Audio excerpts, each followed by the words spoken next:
बिस्मिल्लाहिर्रहमानिर्रहीम। अज़ीज़ तलबा, आज का मौज़ूए बहस है सबक नंबर 2, मिर्ज़ा गालिब के आदात व ख़साइल। मिर्ज़ा गालिब के अखलाक यानी पसंदीदा आदतें या ख़साइल, अखलाक के मानी लिखे हुए हैं, नहायत वसी यानी फ़राख थे। वो हर शख्स से जो उनसे मिलने जाता वो हर शख्स जो उनसे ये से नहीं होगा वो हर शख्स जो उनसे मिलने जाता बहुत कुशादा पेशानी यानी खंदा पेशानी, खुश अखलाकी, खंदा रवी से या फराख पेशानी से मिलते थे। यानी मिर्ज़ा गालिब के बारे में हमें देखते जाना उनकी खूबियाँ, उनकी किरदार कशी किस तरह से हो रही है। सबसे पहले उनके इखलाक वसी थे। दूसरे पे जो शख्स उनसे मिलने जाता तो नंबर 2 जो उनकी दूसरी खूबी है वो कुशादा पेशानी यानी खुश अखलाकी, खंदा रवी से या फराख पेशानी से मिलते थे। जो शख्स उनसे एक दफ़ा मिलता हमेशा उसे हमेशा मिलने का इश्तियाक रहता। तो जो बंदा उनसे एक बार मिल लेता, तीसरी जो उनकी खूबी आई है कि उनसे मिलने वाले इस बात की शौक़ और आरजू में रहते थे कि दोबारा कब मिलें। दोस्तों को देखकर बाग बाग हो जाते यानी फरहां हो जाते, शादा हो जाते, खुश हो जाते। और उनकी खुशी से खुश होते, गमी से गमगीन होते। तो अजीज़ तलबा, ऐसा इंसान जो किसी दूसरों की खुशी से खुश और गम से गमगीन हो जाए उसे गम खार कहते हैं, यानी खुशी और गम का साथी।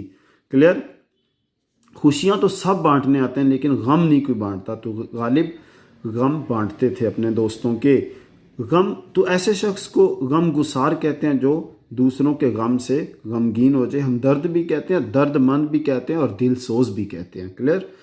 सो पता चला कि उनकी अगली जो खूबी थी 3 होगी। जो शख्स उनसे मिलने का इश्तियाक यानी शौक़, आरजू, ख्वाहिश, तमन्ना, हसरत रखता, फिर दूसरों को देख के दोस्तों को देख के बाग बाग हो जाते थे, शादा होते थे। 4 खूबियाँ आ गई। उनकी खुशी से खुश और गमी से गमगीन यानी उनकी 5वीं खूबी है गम खार थे, होते। इसलिए उनके दोस्त हर मजहब यानी शरीयत, दीन या धर्म से होते और मिल्लत यानी ग्रोह, कौम या ज़ात के होते। तो ना सिर्फ हर मजहब और मिल्लत के वो भी उनके दोस्त होते और ना सिर्फ दिल्ली में बल्कि तमाम हिंदुस्तान में बेशुमार थे। तो पता चला कि रंग, नस्ल, ज़ात पात से, मज़हब से बालातर होकर, मज़हब, रंग, ज़ात पात से बालातर होकर मिर्ज़ा गालिब जो थे वो दोस्तों से मुखलिस थे, मोहब्बत करते थे। जो खतूत उन्होंने अपने दोस्तों को लिखे तो वो खतूत वो क्या होंगे, उनके एक एक हर्फ से मेहर मोहब्बत यानी इखलास और शफकत, गम खारी और यगांगत टपकती है। यगांगत क्या होता है? कुराबत, इत्तेफाक, इत्तेहाद। टपकी है यानी टपकी पड़ती है, जाहिर होती है, अयां होती है, उससे पर्दा उठता है, अफशा हो जाती है, आश्कार हो जाती है। अब हम देखते हैं कि अगली खूबियाँ हमने 5 गिन ली हैं। अब दोस्त जो थे, अब देखा यहाँ पर हर मज़हब और मिल्लत यानी कि ना सिर्फ दिल्ली में बल्कि तमाम हिंदुस्तान में। तो पता चला कि वो बिला तफरीक दोस्त रखते थे। तो हर मज़हब और हर मिल्लत से क्या होगा, यहाँ पर मिल्लत और मज़हब से बालातर। तो ये उनकी दोनों मिला के हम 6ठी खूबी रखेंगे कि ना सिर्फ दिल्ली बल्कि तमाम हिंदुस्तान। जो खतूत उन्होंने लिखे, उन दोस्तों को लिखे, उनके एक एक हर्फ से मेहर मोहब्बत, गम खारी और यगांगत की टपकी पड़ती है। तो ये तमाम वही खूबियाँ उनकी यहाँ पर आ गई हैं। यानी खतूत जो उन्होंने दोस्तों को लिखे थे वो खतूत गमाज हैं, अकास हैं, ज़ाहिर करते हैं, नुमाइंदगी करते हैं किस चीज़ की, कि उनमें ये खूबियाँ थी, मेहर मोहब्बत, गम खारी, यगांगत। हर एक ख़त का जवाब लिखना अपने ज़िम्मे फ़र्ज़ ऐन समझते थे। अपना ज़ाती फ़र्ज़ ऐन क्या हो गया प्यारे तलबा? शाबाश, ज़ाती फ़र्ज़।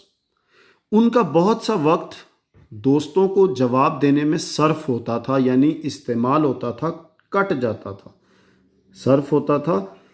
यानी वक्त कटता था, इस्तेमाल होता था। तो पता चला कि दूसरों को वक्त देते थे ये। क्लियर। तो आजकल जितने भी दोस्त हैं वो कहते हैं कि हमारे पास वक्त नहीं है। तो ये उनकी सातवीं खूबी जो आकी दूसरों में बहुत वक्त दोस्तों को देते थे। बीमारी और तकलीफ़ की हालत में भी वो ख़तों के यानी खतूत के जवाब देने से बाज ना आते। क्लियर। तो यहाँ पर एक और देखिए कि बीमारी को कहते हैं अलालत। बीमार होता है अलील और बीमारी क्या होगी, अलालत। और तकलीफ़ भी होती तब भी वो ताकि कोई दोस्त परेशान, नाराज़ या गमज़दा ना हो जाए, तो इसीलिए जवाब ज़रूर देते, बाज ना आते यानी ज़रूर देते। वो दोस्तों की फरमाइशों से कभी तंग दिल नहीं होते। तो पता चला कि फरमाइशों से तंग दिल नहीं होते थे। बीमारी और तकलीफ़ की हालत में ख़तों के जवाब देना उनकी 8वीं खूबी है। और दोस्तों की फरमाइशों से कभी ज़य्यक़ुल क़ल्बी नहीं होती थी। ज़य्यक़ क्या होता है, तंग। क्लियर। ज़य्यक़ दिली उन्हें नहीं महसूस होती थी, तंग दिल नहीं होते थे। गज़लों की इस्लाह यानी दुरुस्ती के सिवा और तरह तरह की फरमाइशें। तो पता चला कि उनके दोस्त फरमाइश किस चीज़ की करते थे। एक तो गज़लों की इस्लाह तो होती थी, दुरुस्तगी उनकी करेक्शन। उनके बाज़ खालिस और मुखलिस दोस्त, बहुत करीबी दोस्त, गहरे दोस्त जो थे, जिगरी यार थे और उनकी तकमील करते। क्लियर। तो उनकी इस्लाह करते तो कभी तंग दिल नहीं महसूस किया। 9वीं खूबी है। इस्लाह करते थे, 10वीं खूबी है। और उनकी फरमाइशें, इस्लाह के अलावा तरह तरह की फरमाइशें पूरी करते थे। ये उनकी 11वीं खूबी, उनकी शख्सियत का 11वां पहलू है। उसके बाद अजीज़ तलबा हम बात करेंगे और उनकी तकमील भी करते थे, यानी सिर्फ उनकी दोस्तों की ख्वाहिशें सुनते ही नहीं थे बल्कि उनको बजा लाते थे और उनकी तकमील करते थे, यानी उन्हें पूरा करते थे, बजा लाते थे। क्लियर। लोग उनको अक्सर बेयरिंग, ये इंग्लिश का वर्ड है, BEARING। बेयरिंग ख़त ऐसा होता है जिसका महसूल या टिकट, क्लियर, जिसकी पोस्टेज पहले ना पे की गई हो, पहले अदा ना की गई हो, तो लोग उसे बेयरिंग ख़त, यानी कि भेजने वाला जो होता था ख़त, वो ख़त का ख़र्चा रिसीव करने वाले यानी मिर्ज़ा गालिब को देना पड़ता था, मगर उनको कभी नागवार नहीं। तो पता चला कि उनकी अगली जो खूबी है वो 12वीं खूबी हम देखेंगे कि वो बेयरिंग ख़त वसूल करते थे और नागवार यानी नापसंदीदा या मकरूह नहीं गुजरता था उनकी तबीयत पे। क्लियर। अगर कोई शख्स लिफाफे में टिकट रख कर भी बेचता, क्लियर, के टिकट रख भी देता तो सख्त शिकायत करते, कहते क्यों ये ऐसा क्यों किया, मैं खुद पे कर दूंगा। क्लियर। मुरव्वत यानी फयाजी, दरिया दिली, क्लियर, इंसानियत, दादो दहश। तो ये मुरव्वत के मानी हैं। सो मुरव्वत यानी फयाजी या दरिया दिली इतनी थी और लिहाज मिर्ज़ा की तबीयत में बेदर्जा गायब था। यानी लिहाज रखना क्या होता है, दूसरों का ख्याल रखना। बेदर्जा गायत यानी बेदर्जा उतम, इंतहा पर था, अखीर था, आला दर्जे का था। बावजूद ये कि अखीर उम्री यानी बुढ़ापे की उम्र, पीरी भी कहते हैं, कोहन साली भी कहते हैं। क्लियर। तो अखीर उम्री क्या होगा प्यारे तलबा, बुढ़ापा। क्या होगा, बुढ़ापा या पीरी, कोहन साली। तो अखीर उम्र, बुढ़ापे में भी अशार की इस्लाह देने से बहुत, क्लियर, इशार देने से बहुत घबराने लगे थे। बावजूद ये कि, क्लियर, सो बेअहमा, इसके बावजूद कभी किसी का कसीदा यानी नज़म की वो किस्म जिसमें किसी की तारीफ़ की जाए, क्लियर, या गज़ल, तो कसीदा कोई आ जाता तो पता चला बुढ़ापे के बावजूद भी घबरा भी रहे थे कि ना करनी पड़े इस्लाह अशार की, फिर भी जो मिर्ज़ा गालिब थे गज़ल की इस्लाह करके इस्लाह के बग़ैर वापस ना करते, यानी बग़ैर गज़ल बग़ैर इस्लाह के वापस ना करते। तो पता चला कि बुढ़ापे के बावजूद भी ज़रूर इस्लाह करते थे। ये उनकी अगली खूबी है 13वीं। एक साहब को लिखते हैं, जहाँ तक हो सका अहबाब यानी दोस्त, क्लियर, दोस्तों की, साथियों की, रफ़ाक़ा की खिदमत बजा लाया यानी कर दी और अराक़े अशआर देखता था। क्लियर। और अशार के औराक यानी पेजेस जो उन्हें भेजे जाते थे वो देखते थे और इस्लाह देता था, करेक्शन भी करता था। अब ना आँख से अच्छी तरह सूझे, यानी आँख से सूझना का मतलब नज़र आना, यानी नज़र भी कमज़ोर पड़ चुकी है, क्लियर, और ना हाथ से अच्छी तरह लिखा जाए। तो बुढ़ापे में पता है हाथों में कपकपी लर्जा जारी रहता है, ना वो सकत रहती है, ताकत नहीं रहती। अगरचे मिर्ज़ा की आमदन कलील थी यानी बहुत कम थी, मगर हौसला फराख था। पहले भी आया दरिया दिल थे।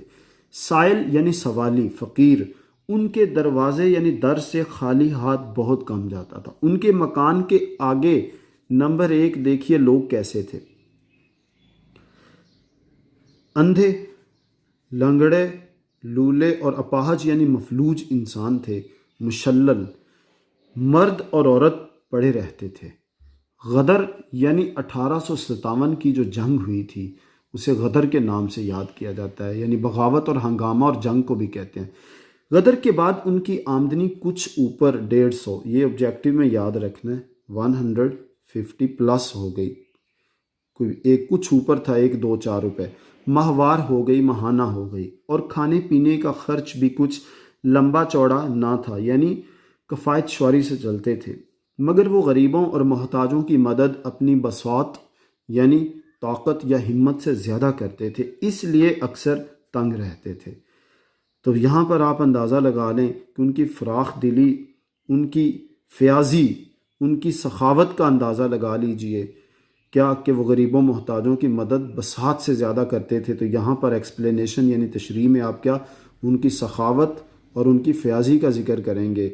और यहाँ पर एक और है, बेनियाजी भी है उनकी, कि दुनिया से उन्हें अपनी दौलत जागीर जमा करने की फ़िक्र नहीं है, बल्कि वो मोहताजों की मदद करते थे, और वो भी अपनी बसात, अपनी ताकत, अपनी औकात से ज़्यादा करते थे, इसलिए अक्सर तंग रहते थे। मिर्ज़ा अपने दोस्तों के साथ जो गर्दिश रोज़गार से बिगड़ गए थे, यानी जिन दोस्तों का 1857 की जंग के बाद, क्योंकि मुसलमानों पर दायरा तंग कर दिया था फ़रंगियों ने, तो जो गर्दिश रोज़गार यानी माली हालत ख़राब होने से, माली हालत बिगड़ने या अबतर होने से, तो जिनकी माली हालत बिगड़ गई थी उनसे क्या करते थे, निहायत शरीफाना तौर से सलूक करते थे।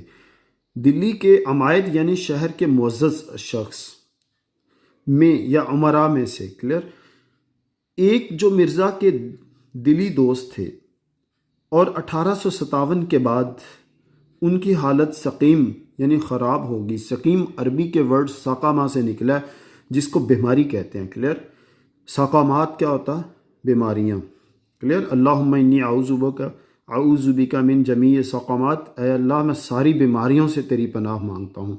सो सकीम यानी ख़राब हो गई, बिगड़ गई हालत, बीमार पड़ गए। एक रोज़ छींट का फरगल, ये बारीक बेल बूटे वाला रुईदार वास्केट होता है। फरगल, छींट असल में एक किस्म का कपड़ा है जो जिस पे बारीक बेल बूटे बने होते हैं, और रुईदार जो फरगल क्या होता है, रुईदार वास्केट यानी वेस्ट कोट था पहने हुए मिर्ज़ा। तो ये एक अदना, क्लियर, और सस्ता लिबास था। मिर्ज़ा से मिलने आए